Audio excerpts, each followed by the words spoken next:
warahmatullahi wabarakatuh. Alhamdulillahirabbil alamin wassalatu wassalamu ala sayyidina Muhammadin sayyidil awwalin wal akhirin wa ala alihi wa sahbihi ajma'in. Allahumma la ilma lana illa ma 'allamtana wa 'allimna ma yanfa'una wa zidna 'ilma warzuqna fahmal anbiya'il mursalin wa ba'du.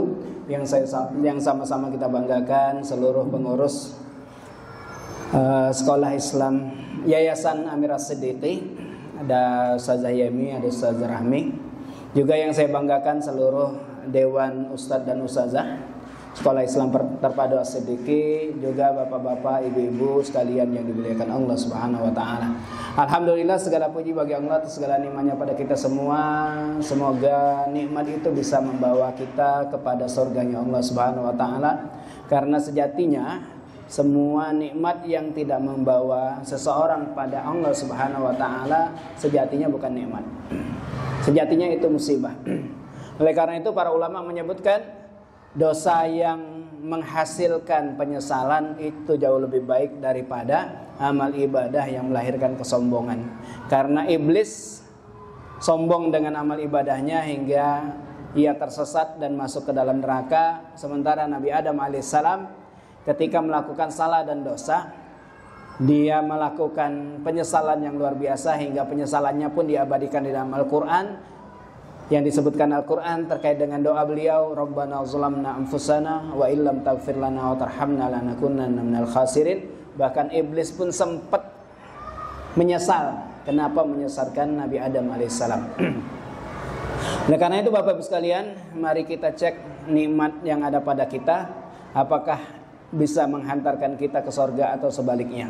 Kalau seandainya tidak menghantarkan kita, selagi masih ada waktu, selagi masih ada kesempatan, ayo kita ubah itu menuju Allah Subhanahu wa taala. Karena sejatinya memang semua nikmat yang Allah berikan tidak lain dan tidak bukan untuk menghantarkan seorang hamba menuju Allah Subhanahu wa taala. Semoga Allah Subhanahu wa taala meridhai kita, semoga kita diberikan keturunan yang saleh dan salehah, dijauhkan dari bala dan musibah, dan semoga Allah Subhanahu wa taala memasukkan kita, keluarga kita ke dalam surganya kelak. Amin, Allahumma amin. Salawat dan salam semoga tetap tercurahkan pada junjungan kita Nabi besar Muhammad sallallahu alaihi wasallam yang syafaatnya kita nantikan di hari kiamat nanti. Bapak Ibu sekalian, di hari ke-94 menjelang bulan Ramadan, kita akan membahas tentang zuhud. Yang ini ada hubungannya dengan materi kita kemarin. Karena di antara hal yang menyebabkan seseorang bisa menang dalam perlombaan masuk surga adalah mereka menanggalkan dunia, menghilangkan nafsunya. Ini kalau bahasa lainnya adalah zuhud. Sebagian orang menyangka bahwa yang namanya zuhud itu kita nggak peduli dengan dunia, kita lepaskan dunia. Ada yang menggunakan pakaian sederhana, ada yang melaparkan dirinya, ada yang sibuk dengan ibadah hingga akhirnya terlupa dengan kehidupan dia sehari-hari. Apakah itu zuhud yang diinginkan oleh Allah Subhanahu wa taala? Atau jangan-jangan kita hanya sekedar menebak saja? Karena ternyata Bapak Ibu sekalian, tidak semua yang kita bayangkan, yang kita pikirkan itu merupakan kenyataan. Tapi Bapak Ibu sekalian, di dalam bahasa, zuhud itu artinya meninggalkan sesuatu karena tidak menganggapnya berharga. Ini secara bahasa. Adapun secara istilah adalah zuhud adalah menjauhkan hati dari ketergantungan pada dunia, meskipun tangan, meskipun raga masih bekerja di dalamnya. Jadi kalau bahasa gampangnya Bapak Ibu sekalian, dunia itu ibarat laut, ibarat air. Kapal itu ibarat seseorang. Tidak masalah kapal berjalan di atas air. Yang jadi masalah itu kalau airnya sudah masuk ke dalam kapal. Tidak masalah seseorang bergelimang harta, tapi hatinya tidak masuk atau tidak terpikirkan hal-hal itu. Tidak terpikirkan hal-hal dunia. Yang jadi masalah itu adalah ketika dunia masuk ke dalam hati kita. Sampai Sufyan Ats-Tsauri mengatakan ketika ditanya, mengapa kok Anda kaya? Kata beliau, kalaulah bukan karena kekayaan kita, kalaulah bukan karena harta kita, niscaya kita para ulama itu bakal dianggap keset sama penguasa. Itulah gunanya harta. Jadi Bapak Ibu sekalian, kalau ada yang mengatakan dunia itu tercela, enggak selamanya dunia tercela. Dunia tercela itu manakala orang yang menggunakan dunia untuk maksiat, itulah tercela. Karena dengan dunia Bapak Ibu sekalian, kita bisa nolong. Dengan dunia kita bisa nyambung silaturahim. Kita kaya, banyak orang ngaku saudara. Tapi kalau misalnya kita sudah nggak punya, saudara pun nggak sudi untuk mengakui kita saudaranya. Jadi Bapak Ibu sekalian, dengan saudara orang akan menghormati, dengan harta orang akan menghormati kita. Dengan harta kita bisa beribadah dengan sebaik-baiknya. Dengan harta justru bikin kita nggak terpaut dengan dunia. Sampai seorang ulama mengatakan, ketika orang zuhud itu bukan berarti dia meninggalkan dunia sepenuhnya, tapi meletakkan dunia di tangan bukan di hati. Kalau di tangan gampang kita kasih, kalau di hati banyak mikirnya, gitu ya. Dan kita temukan di dalam Al-Quran ayat-ayat terkait dengan zuhud. Kata Allah Subhanahu wa taala, likai la ta'sau 'ala ma fatakum wa la tafrahu bima atakum.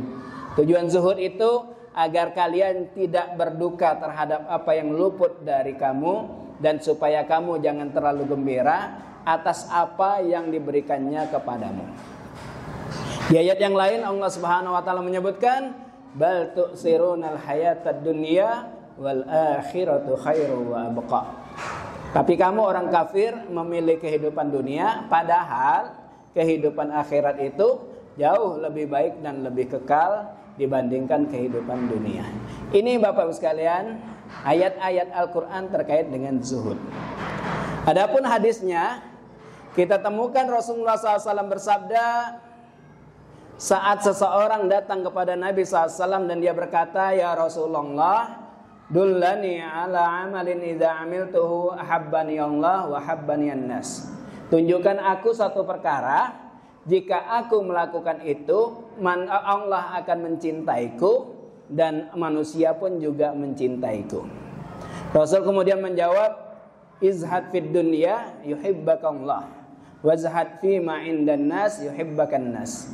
Zuhudlah kalian atau menjauhlah kalian terhadap dunia, atau bersikap zuhudlah kalian terhadap dunia, niscaya Allah akan mencintaimu.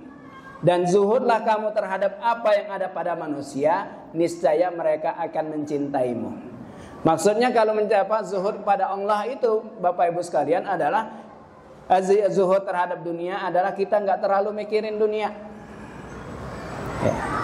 Kalau zuhud pada manusia, kita nggak ngiri terhadap apa yang dimiliki orang lain, kita nggak kepo dengan urusan mereka, kita nggak senang atas musibah yang menimpa mereka. Itulah yang namanya zuhud pada manusia.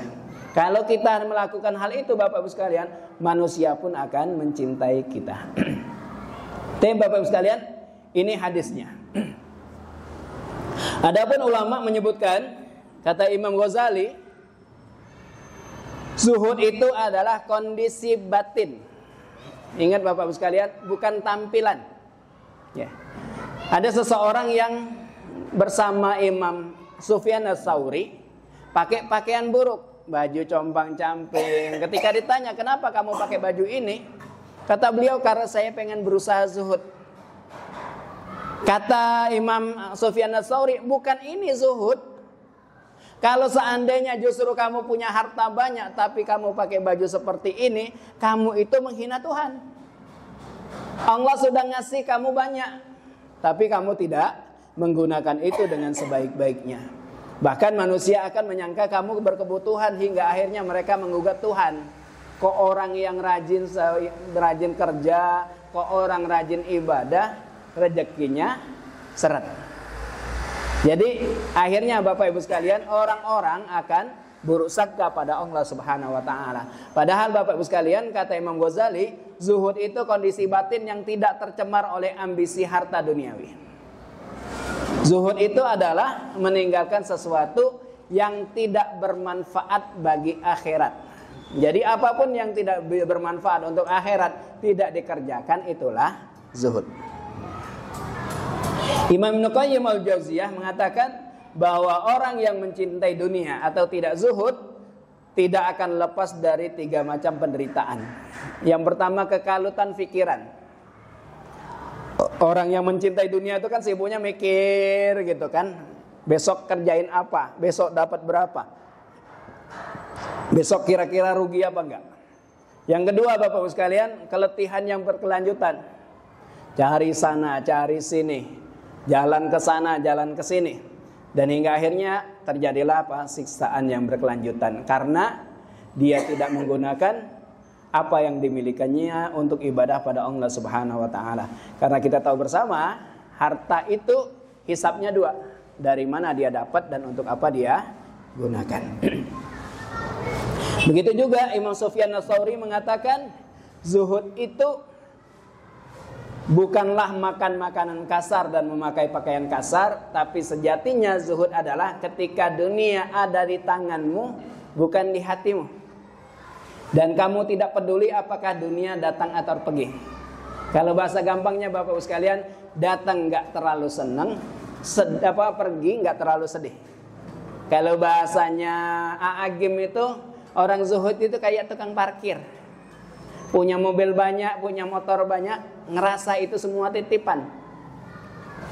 Ketika motornya banyak, mobilnya banyak yang dititipin ke dia nggak sombong. Ketika diambil dia juga nggak panik. Karena sejatinya memang semua yang ada pada kita adalah titipan dari Allah Subhanahu wa taala. Oleh karena itu Bapak Ibu sekalian, zuhud itu bukan anti ambisi.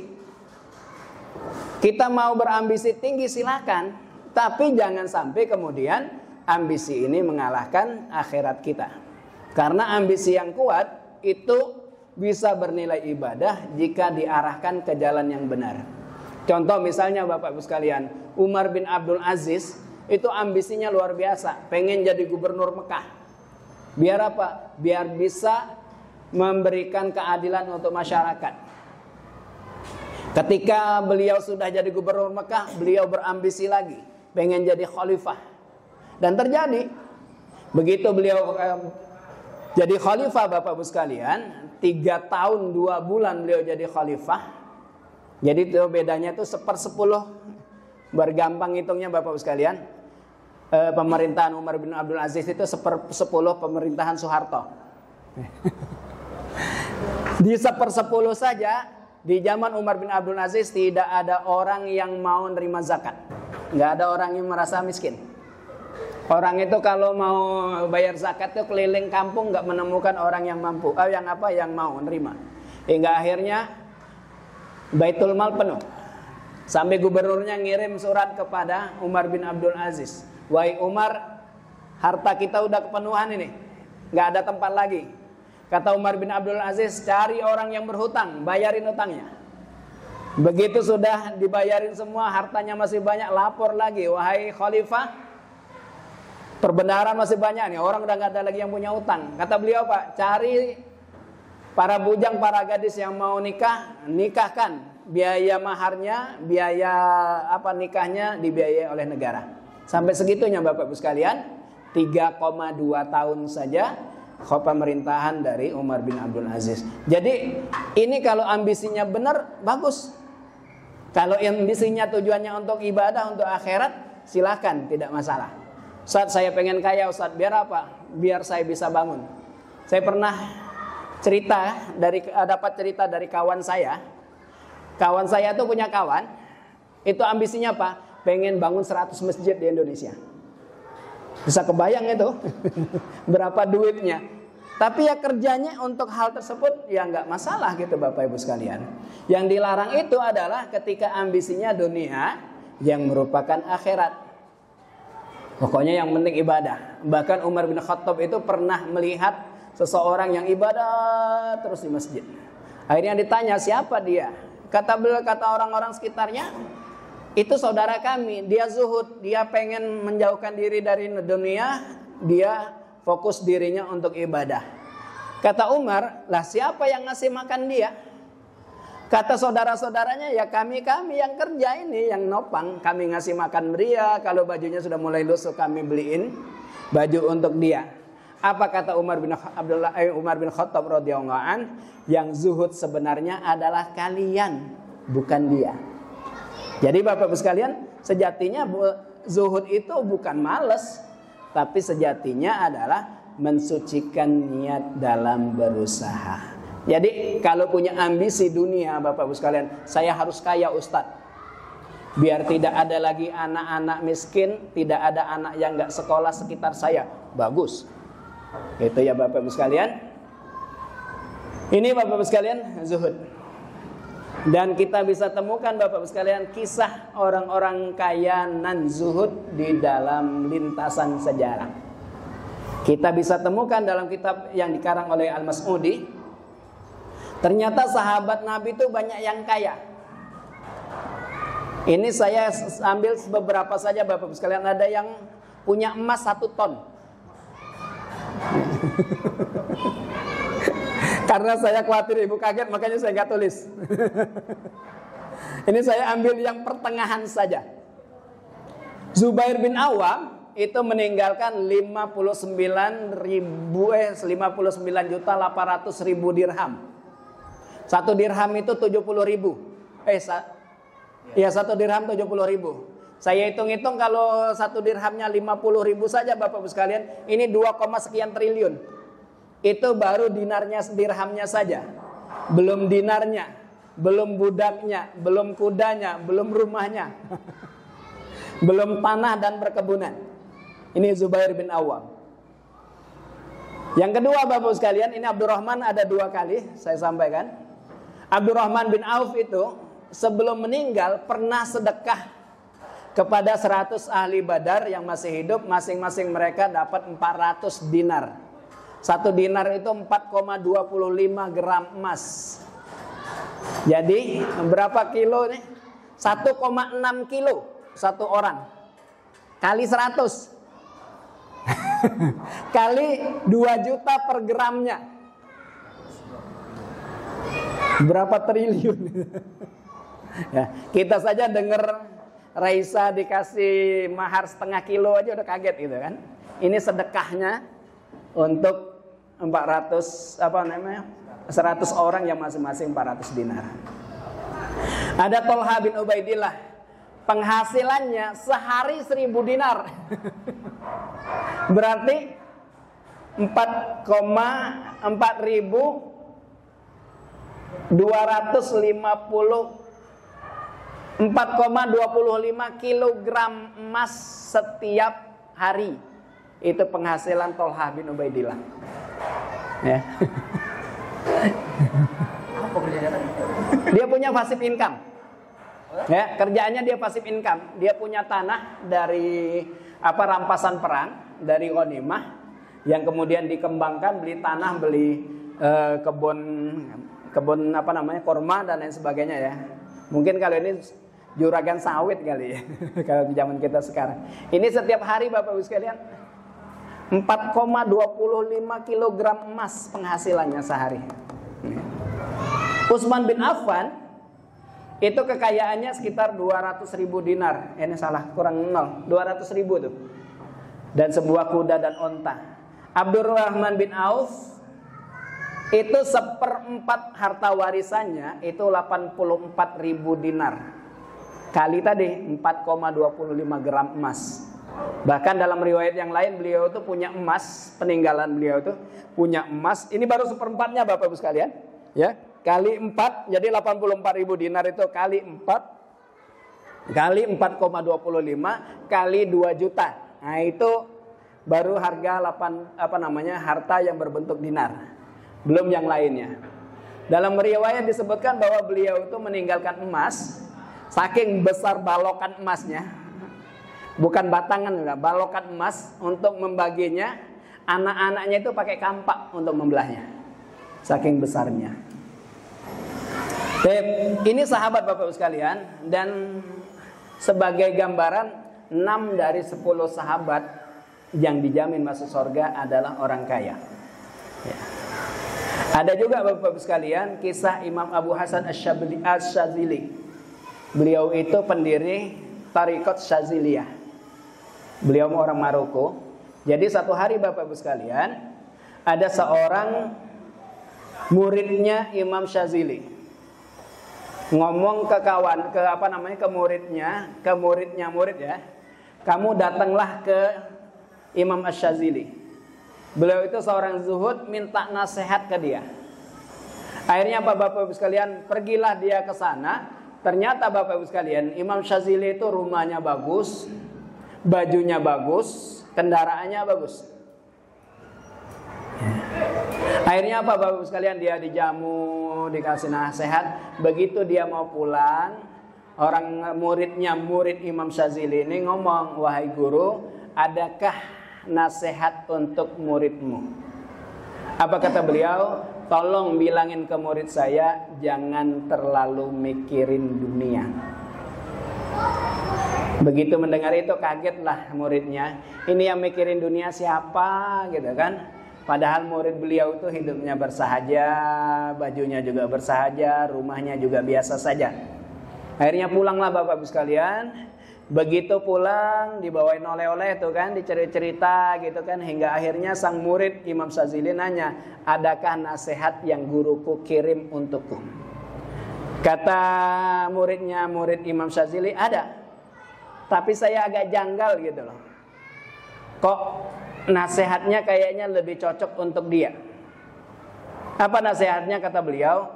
Kata gurumu, tolong jangan terlalu mikirin dunia.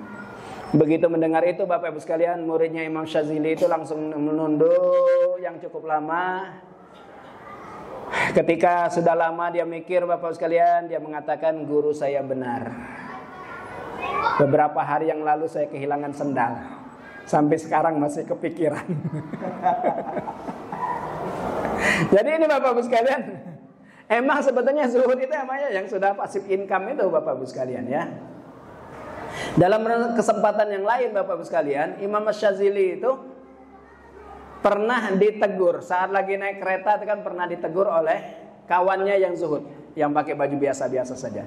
Akhirnya apa? Disuruh naik kereta dia. Keretanya bagus. Dikasih minuman, apa ya, asir ya, kayak apa, perasan minuman, perasan buah. Dicicip sama dia, enaknya luar biasa. Sayang untuk diminum karena dia naik kereta Bapak Ibu sekalian, kan kereta itu kan beda kayak mobil kan, nggak ada pirnya, nggak ada shock breakernya kan, goyang-goyang sama dia tuh diliatin terus, ditahan, nggak bisa goyang-goyang tuh, biar nggak tumpah. Begitu sampai tempat Bapak Ibu sekalian, Imam Asy-Syazili nanya ke kawannya, kamu tadi waktu di kereta tadi ngelihat nggak keindahan kota? Kata kawannya, boro-boro saya mau ngeliatin dunia, saya sibuk ngeliatin minuman ini biar nggak tumpah. Apa kata Imam Syazili? Begitu juga aku dengan dunia. Aku itu sibuk melihat bagaimana amalku di hadapan Allah Subhanahu wa taala, hingga aku udah gak peduli lagi dengan duniaku. Aku udah gak peduli lagi hartaku mau nambah mau kurang, saya gak peduli. Yang penting bagaimana Allah ridho denganku. Nah inilah Bapak Ibu sekalian, sejatinya zuhud itu bukan kita gak kaya. Kalau bahasa para ulama itu, mereka kaya tapi hati mereka tidak terikat dunia. Mereka bekerja keras tapi tujuannya adalah mencari ridho Allah, bukan hanya sekedar harta saja. Jadi kalau ada orang ini kok kemaru, tamak dengan harta, enggak. Bisa jadi orang yang lebih kaya dari kita justru lebih zuhud daripada kita semua. Bisa jadi orang yang miskin itu mikir dunianya lebih. Ya. Jadi kalau kata orang itu kan, yang mikirin dunia itu kan ada 4. Ada 3. Yang pertama Amerika, gimana caranya mendarat di bulan. Yang kedua orang Rusia, gimana caranya tinggal di bulan. Yang ketiga orang Indonesia, bagaimana hidup dari bulan ke bulan. Ya. Jadi yang miskin itu belum tentu zuhud Bapak Ibu sekalian. Apalagi di hari kita sekarang ini. Anak butuh SPP gitu kan. Kalau zaman dulu kan enggak. Yang penting makan. Ya. Yang penting makan saja orang dulu kan. Paling ama belajar ngaji. Karena belajar ngaji, belajar nulis, baca tulis itu mahal bayarannya. Saking ininya Imam Syafi'i itu sering nyolong-nyolong belajar. Karena ibunya miskin kan, bapak beliau itu kan yatim dari usia 3 tahun. Jadi ketika beliau ini sering lewat di depan di depan rumah gurunya gitu kan, di depan guru ngaji gitu kan, pura-pura lewat padahal dengerin bacaan yang didikte oleh guru ngaji tersebut. Sampai akhirnya ketahuan sama guru ngajinya, ditanya, "Kamu itu ngapain sih mundar-mandir?" Kata beliau, "Mohon maaf guru, ibu saya miskin dan saya nggak sanggup untuk bayar SPP-nya. Maka saya lakukan ini pura-pura lewat biar saya bisa nangkep apa yang Anda ajarkan." Apa kata gurunya? "Sungguhnya kamu ini kan masih keturunan Nabi." Jadi Imam Syafi'i dengan Nabi itu ketemu jalur nasabnya itu di kakek Nabi. Jadi kata beliau, nggak pantas saya untuk menerima bayaran dari kamu. Hingga akhirnya Bapak Ibu sekalian, beliau diterima jadi murid dari Padepokan itu. Hingga di usia 7 tahun beliau hafal Quran. Sisanya Bapak Ibu sekalian, belajarnya itu ya dari masjid ke masjid gitu kan. Terus dari mana gurunya? Guru-guru zaman itu Masya Allah Bapak Ibu sekalian, kalau punya karangannya itu ditimbang, dihargai dengan emas. Kalau kitabnya ada 5 ditimbang 2 kilo, dia dikasih emas 2 kilo gitu kan. Makanya orang dulu sibuk menulis menulis buku. Ini Bapak Ibu sekalian zuhud. Apa saja tanda orang-orang zuhud? Yang pertama Bapak Ibu sekalian, tidak berlebihan mencintai dunia.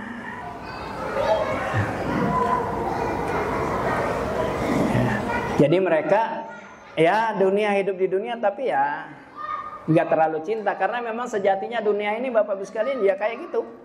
Dunia itu indah ketika dihayalkan, biasa saja ketika didapatkan. Kalau udah lama-lama jadi bosan. Itulah dunia. Jadi mereka ketika memahami hal tersebut, ya mereka mencintai dunianya biasa-biasa saja. Yang kedua Bapak Ibu sekalian, ridho dengan rezeki yang diberikan Allah. Dikasih banyak, alhamdulillah. Dikasih sedikit, ya alhamdulillah. Makanya kata Imam Ibrahim bin Adham, jadi ketika Imam Syakik Al-Balhi nanya kepada Imam Ibrahim bin Adham, apa sih maksud, bagaimana kalian engkau melihat harta? Kata Imam Syakik Al-Balhi, ya kalau harta itu kalau misalnya dapat saya syukuri, kalau nggak ada ya saya sabar. Ya. Apa kata Imam Ibrahim bin Adham? Jangan kamu itu kayak anjing al-balak. Anjing itu kan kayak gitu. Kalau dapat dia bersyukur, nggak dapat sabar. Apa kata Imam Ibrahim bin Adham? Untuk harta itu, kalau nggak ada kita sabar, kalau kita dapat kita berbagi. Ya. Makanya sebelum kita berbagi, yang ngayal dulu lah jadi orang kaya gitu ya. Latihan ya. Saya kemarin nanya, wallahu alam, saya udah nanya sini belum? Jadi saya kemarin ngisi taklim, saya nanya ke jamaah, kalau misalnya Anda dapat duit 100 miliar, apa yang Anda lakukan? Oh, sibuk orang tuh, mau beli rumah, beli ini. Untuk Allahnya ada enggak? Jadi saya punya kawan Bapak Ibu sekalian, ketika saya tanya kayak gitu, kalau ente punya duit 1 miliar, ente mau ngapain? Kata beliau, saya sedekahin semua 1 miliar. Terus gimana dengan Anda? Yang ngayal lagi. Gitu ya. Makanya saya bilangin ke orang yang di pengajian itu, ente sekedar ngayal aja masih pelit sama Allah. Gimana kalau dapat beneran gitu kan? Jadi Bapak Ibu sekalian, ini yang kedua. Yang ketiga, tenang saat kehilangan dan bersyukur saat dapat. Ya biasa saja, udah titipan, mau gimana lagi gitu kan. Ini ngomong-ngomong, yang ngomong juga masih agak susah. Ini cuman teorinya saja ya Bapak Ibu sekalian ya. Yang keempat Bapak Ibu sekalian, lebih sibuk memperbaiki diri daripada membandingkan diri pada orang lain. Kalau lihat orang yang lebih tua, dia katakan orang ini lebih baik dari saya karena amalnya lebih banyak, umurnya lebih tua, pasti amalnya banyak. Ketemu anak muda, ini lebih baik dari saya karena umurnya lebih muda, pasti maksiatnya lebih sedikit daripada saya. Itulah orang zuhud. Enggak ngelihat orang muda gitu, muda kamu itu baru-baru kencur, nasihatin saya. Itu bukan orang zuhud. Kalau orang kaya, orang tua udahlah Pak, ibadah lah Pak, nggak usah ngomong-ngomong itu. Udah bau-bau tanah Bapak itu. Inilah Bapak Ibu sekalian ciri orang yang bukan zuhud. Yang kelima Bapak Ibu sekalian, dunia ada di tangan, bukan di hati. Ada yang minta, kasih.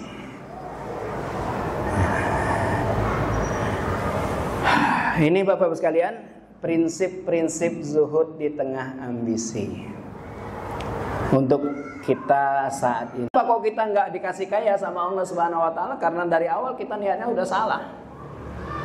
Ya. Oke. Makanya yang dulu kan pernah saya sampaikan Bapak Ibu sekalian, di antara cara agar doa kita dikabulkan Allah Subhanahu Wa Taala adalah kita tentukan tujuannya. Ya. Jadi kalau misalnya kita sudah tentukan tujuan dari kenapa kita punya itu, cepat dikasih sama Allah. Bahkan hal yang mustahil pun dikasih sama Allah. Contohnya siapa Bapak Ibu sekalian? Ibunya Maryam. Di usia 90 tahunan, beliau itu masih punya anak. Padahal sudah lama menopausnya. Jadi awalnya itu kan ceritanya kan beliau lihat burung lagi nyuapin anaknya. Kata dia, ya Allah, burung itu aja masih punya anak, maksud aku nggak punya anak ya Allah. Kalau seandainya aku punya anak ya Allah, aku akan serahkan dia untuk jadi pelayanmu di Baitul Maqdis. Langsung haid. Padahal usia sudah 90 tahun. Nggak minum obat gitu kan. Yang berikutnya Bapak Ibu sekalian, kendalikan ambisi dengan kesadaran akhirat. Jadi ambisinya tuh dibingkai dengan akhirat. Pengen kaya ini, pengen punya rumah, bikin. Saya punya kawan tuh Bapak Ibu sekalian, ditanya kenapa rumah kamu kok gede-gede banget, kamu kan keluarganya dikit. Kata beliau, Pak, saya pengen nih rumah yang bagian ini untuk anak-anak ngaji biar mereka nyaman. Nah itu gunanya gitu. Yang berikutnya Bapak Ibu sekalian, latih qanaah. Qanaah itu merasa cukup dengan apa yang kita miliki. Ya, dikasih Allah 100 juta, alhamdulillah gitu kan. Dikasih 1 miliar, alhamdulillah, itu qanaah gitu.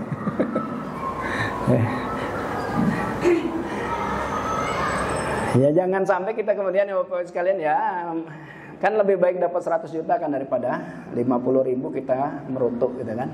Lebih baik kita dapat 100 juta gitu kan. Inilah qanaah Bapak sekalian. Mari kita latih ya. Dapat 100 ribu, alhamdulillah. Dapat 1 juta, ya alhamdulillah. Karena ketika kita bersyukur, maka Allah akan berikan berkah di sana. Yang berikutnya Bapak sekalian, banyak-banyak sedekah agar hati kita tidak terikat dengan dunia. Jadi ada seorang yang diwasiatkan oleh ibunya sebelum ibunya meninggal. Apa kata beliau? Nak, kalau kamu sudah kerja jangan lupa 1/3 dari gajimu sedekahkan. 1/3 gajimu sedekahkan. Apa yang beliau lakukan Bapak sekalian? Awalnya beliau kerja jadi karyawan.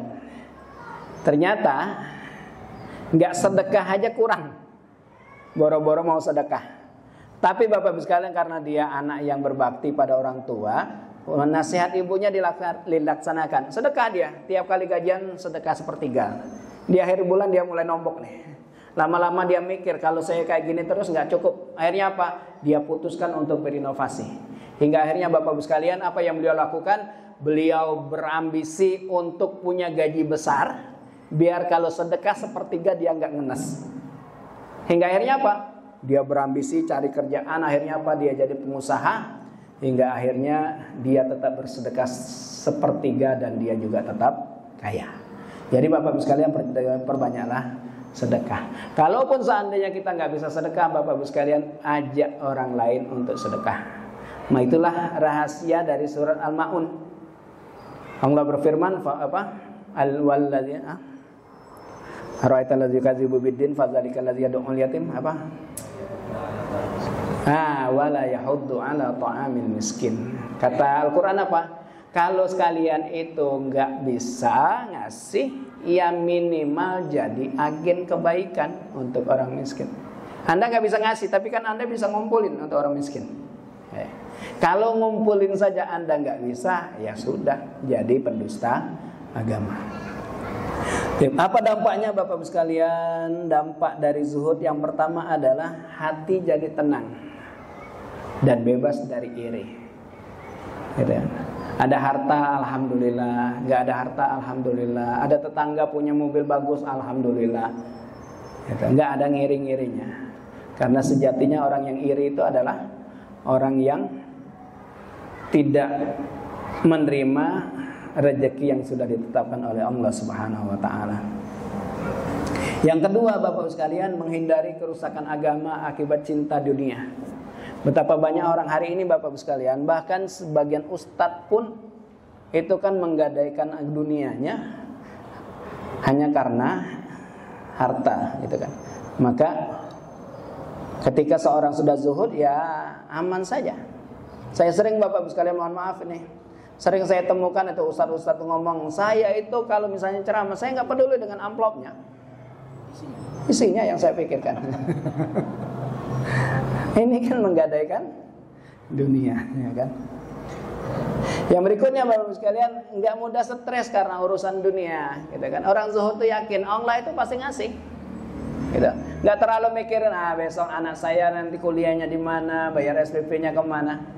Kemarin saya kedatangan Ustadz dari Ponorogo, Bapak sekalian, apa kata Ustadz itu? Anda kalau sudah punya anak, yakinkanlah dirimu bahwa anak itu bawa rezeki. Bahkan untuk sekolah kuliahnya itu sudah ada rezekinya. Jadi Bapak Ibu sekalian, beliau tuh ustadz, ya, cuman ngajar di pondok. Anaknya 4, keempat-empatnya belajar di Husnul Khotimah. Bisa kebayang lah berapa tuh Husnul Khotimah ya?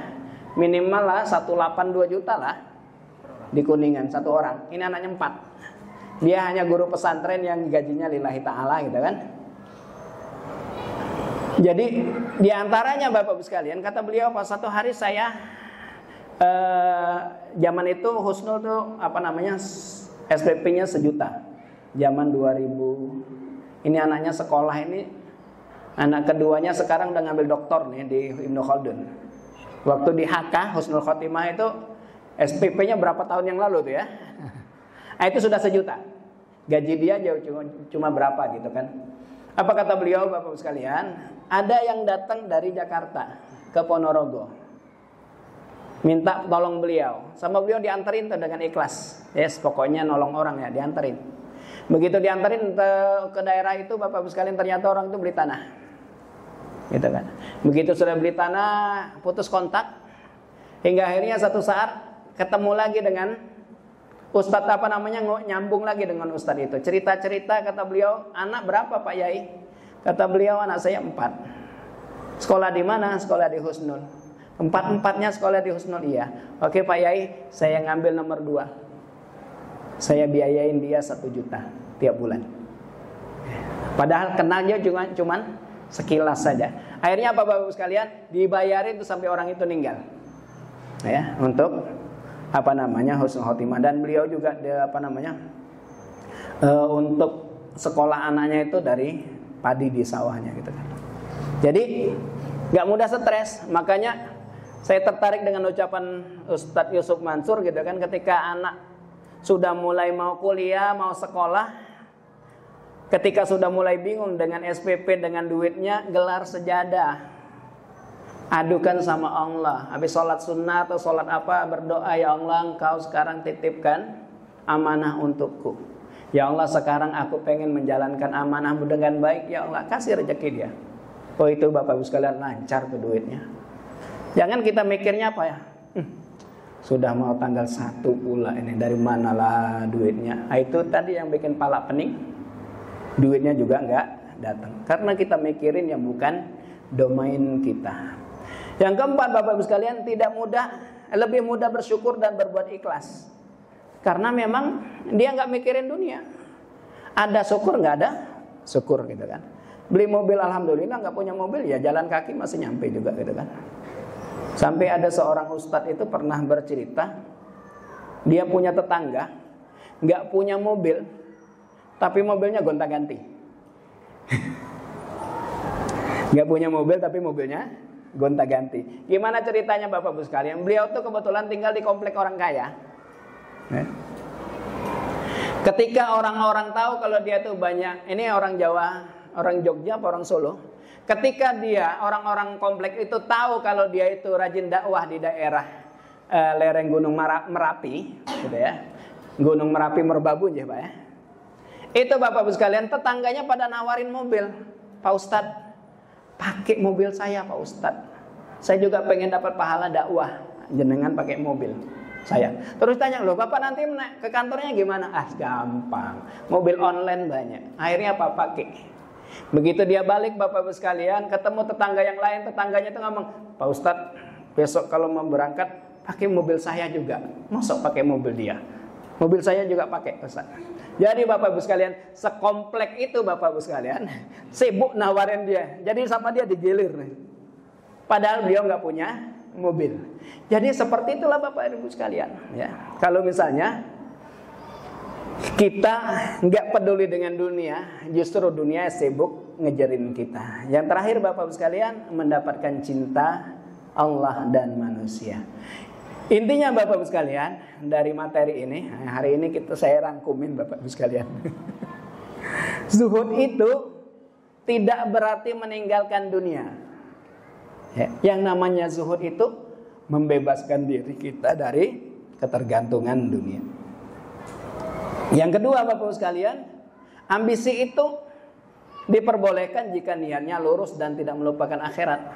Saat saya pengen jadi kepala perusahaan. Kenapa pengen jadi perusahaan? Biar kalau misalnya itu tiap minggu saya bikin pengajian, karyawannya saya paksa semua untuk berlaku islami. Bagus ya.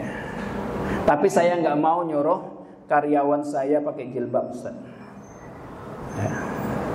Kalau ditanya kenapa nggak mau, ya karena itu karyawan bukan karyawati ya.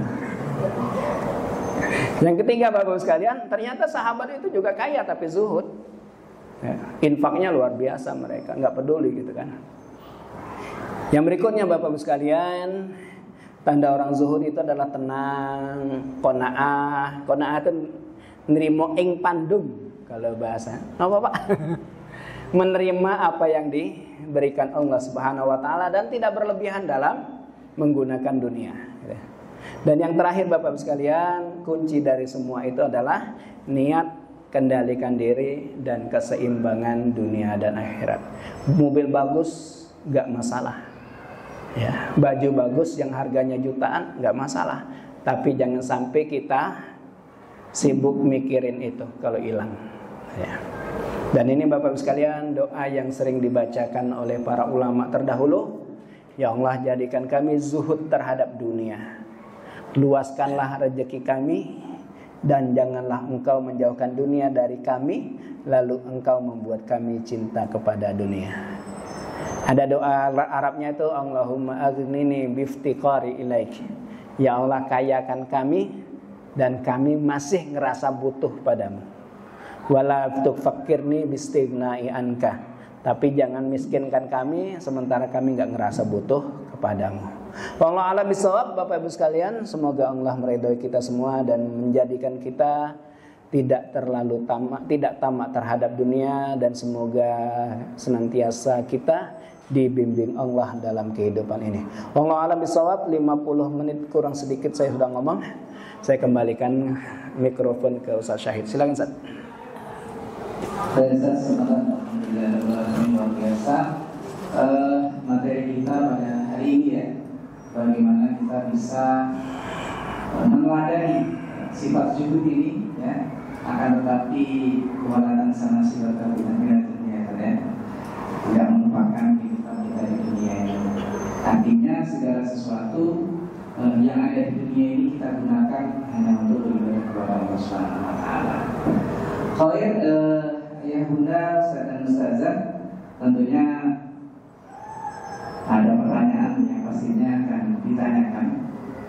Mungkin kita langsung saja kita buka pertanyaannya kepada Ustaz dan Ustazah. Kalau misalnya mau menggunakan WA, bisa hubungi nomor Ustaz Munasir. Nomor saya belum kenal. Tafadhol, Ayah Bunda, saudara-saudara.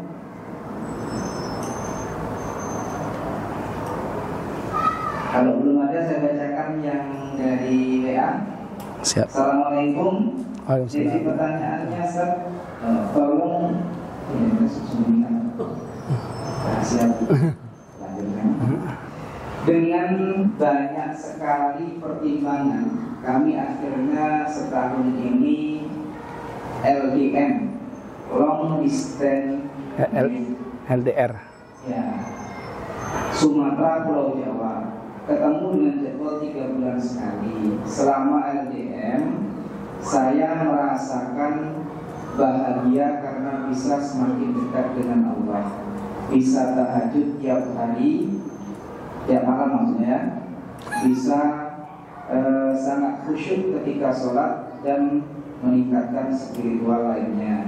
Sebagai catatan, rumah tangga kami baik-baik saja. Pertanyaannya, apakah saya termasuk istri durhaka karena kekurangan waktu untuk mengurus langsung kebutuhan lahir dan batin suami? Ada yang mau tanyakan sebelum dijawab? Tahu dulu.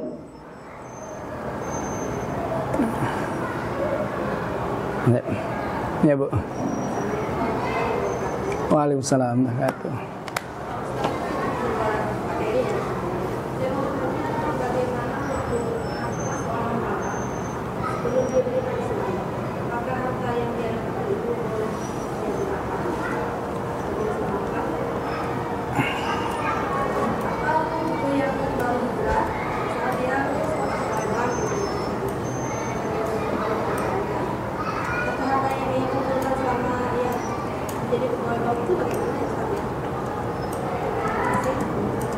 Baik, terima kasih. Ada lagi? Bapak? Bentar. Bapak-Ibu sekalian, sebetulnya terkait dengan sholatnya itu ya, sebetulnya Bapak-Ibu sekalian, sholatnya orang yang menikah dengan ibadahnya orang yang menikah atau pasangan yang bersama dengan ibadahnya yang tidak menikah atau yang jauh itu lebih besar pahalanya yang sudah yang bareng ya. Jadi jangan ngerasa oh Ustaz saya jadi lebih tenang, lebih khusyuk Ustaz karena nggak banyak gangguan gitu kan misalnya kan. Nah ini Bapak-Ibu sekalian, justru 2 rakaatnya yang banyak gangguan itu jauh lebih banyak daripada yang 10 rakaat atau 20 rakaat yang tanpa gangguan gitu kan. Ini jadi perlu digaris bawahi gitu kan, diluruskan terkait dengan hal itu. Yang kedua, apakah termasuk istri yang durhaka? Yang enggak, karena ini kan kesepakatan dari suami istri gitu kan. Jadi kalau misalnya disepakati suaminya ridho dengan hal itu ya enggak masalah gitu ya. Dan itu bukan tidak termasuk dengan durhaka, kecuali kalau misalnya suaminya ada dicemberutin sana ya. Cepat pergi biar saya bisa ibadah dengan baik. Nah itu baru dikatakan durhaka. Cuman kalau misalnya suaminya berangkat dengan kerelaan karena entah cari rezeki ya itu tidak masuk kategori durhaka gitu ya. Ini yang pertama. Yang kedua, harta yang dipunyai oleh mu'alaf yang baru masuk Islam hartanya halal, nggak masalah. Kecuali kalau misalnya memang dia pencuri, ketika dia mu'alaf baru harus dikembalikan karena memang aslinya memang bukan punya dia, gitu kan. Terus gimana dengan pegawai bank? Kalau dia pegawai bank yang jujur ya hartanya halal. Karena itu ya walaupun memang halalnya nggak 100%, tapi toh kan itu juga hasil keringat dia untuk bekerja, gitu kan. Jadi kalau misalnya dia berhenti, Ustadz, apakah hartanya otomatis haram? Ya enggak haram, cuman memang dianjurkan untuk banyak bersedekah untuk membersihkan debu-debu riba yang dia di bank tersebut. Jadi kalau misalnya dia begitu dia paham terkait dengan riba terus langsung dia keluar, sementara dia tidak punya solusi dari pekerjaan dia gitu kan, maka dia kalau dia punya keluarga dia zalim sama keluarga malahan. Jadi ketika dia mau memutuskan untuk resign gitu kan, hendaknya memang dia harus sudah siap dengan pekerjaan yang baru hingga keluarganya tidak terzalimi gitu. Atau misalnya dia punya jabatan penting, kalau seandainya dia tidak ada di bank itu, kondisi bank itu kolab hingga akhirnya banyak merugikan orang banyak, maka dia tidak boleh langsung resign sampai ada pengganti yang mumpuni untuk menggantikan dia. Itu terkait dengan pegawai banknya. Allah a'lam bishawab. Demikian tadi jawaban dari Bapak Yanta. Ada pertanyaan lagi?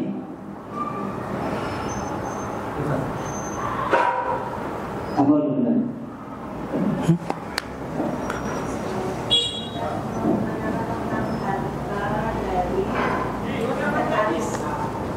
dari inventaris kantor, misalnya sistem proyek. Nah, misalnya dalam satu kali proyek itu banyak sisa-sisa barang itu yang harus dipakai. Nah, untuk perusahaan yang pakai itu kan sudah karena kontraknya udah habis gitu kan. Jadi dia juga nggak mau ribet gitu, artinya dibalikin lagi ke perusahaan awal gitu. Nah, perusahaan awal itu nggak mau ribet karena itu merasa sudah melakukan nilai proyek yang sudah selesai gitu. Jadi ya udahlah nggak usah dibalikin lagi ke kantor gitu. Nah, itu kan meragukan untuk karyawan-karyawannya ketika karyawan itu akhirnya ngambil barang-barang dari proyek tadi. Nah, apakah itu hartanya halal? Karena pas mau ditinggal pun pihak perusahaan yang rumah proyek itu nggak mau terima karena memang ini sudah selesai proyeknya. Nanti kalau ada kepanjangan lagi, dia mulai dari start awal lagi dengan barang-barang baru gitu. Nah, kalau perlu dibalikin ke kantornya si karyawan itu kantor juga nggak mau ribet gitu, karena mulai proyek baru lagi dari awal disini barang baru gitu untuk perusahaan kedua yang akan dilaksanakan gitu. Nah, kalau aku enggak aku tetap harus masuk ke inventaris kantor, masuk misalnya ke proyek itu, tapi dengan catatan kantor awal itu juga nggak mau. Yep. Baik, ada pertanyaan lagi?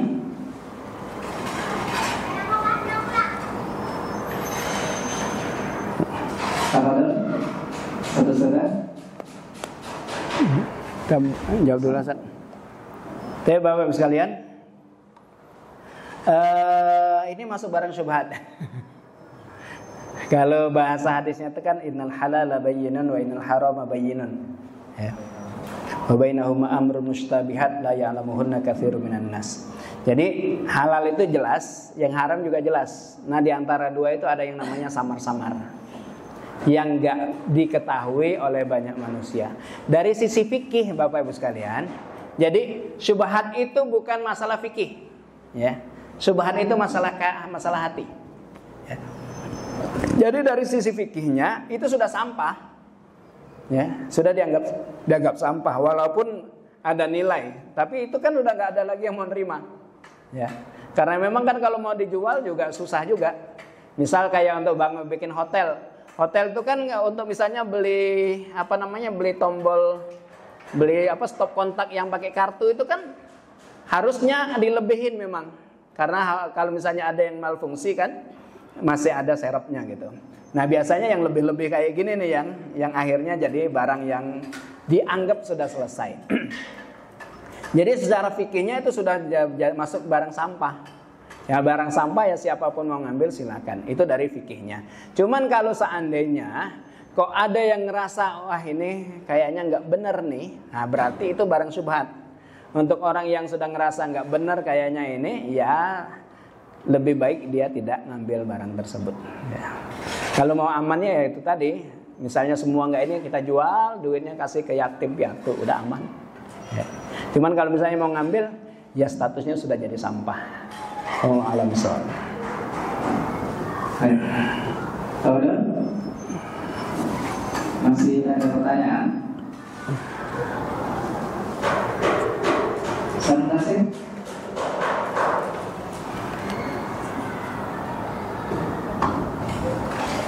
Cukup? Cukup udah? Cukup. Alhamdulillah. Alhamdulillah. Sekarang sudah jam